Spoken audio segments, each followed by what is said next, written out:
Today's topic is Bessel's equation, a famous equation from the study of circular and cylindrical shapes. In words, Bessel's equation is x squared times y double prime plus x times y prime plus open bracket x squared minus nu squared close bracket times y equals 0. This equation is a Frobenius type equation, which means we look for solutions built from powers of x. Its indicial roots are plus nu and minus nu, where nu is a fixed number called the order of the equation. The two standard solutions of this equation are given special names. They are called Bessel functions of the first kind and Bessel functions of the second kind. Let us work through an example together.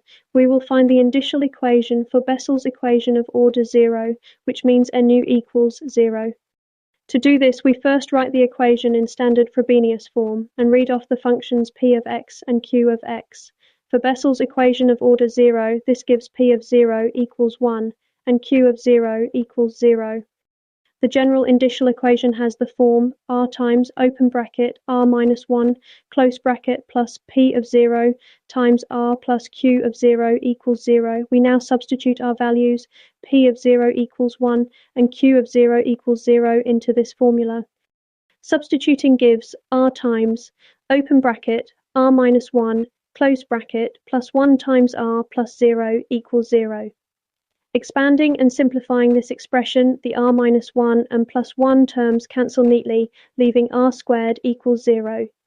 This tells us the indicial equation for Bessel's equation of order 0 is simply r squared equals 0.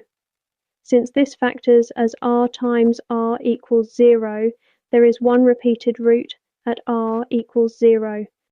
A repeated root has an important consequence for the second solution. Whenever the indicial equation gives a repeated root, the second independent solution must include a natural logarithm term written as log of x. This second solution, containing the logarithm term, grows without bound as x approaches 0, so it blows up right at the origin. For this reason, whenever the physical region includes the center of a circle or the axis of a cylinder, this second solution is discarded and only the first well-behaved solution is kept. Now let us check our result. We substitute the general values p of 0 equals 1 and q of 0 equals 0 directly back into the general indicial formula r times open bracket r minus 1 close bracket plus p of 0 times r plus q of 0 equals 0 and confirm that it collapses exactly to r squared equals 0, matching what we found before.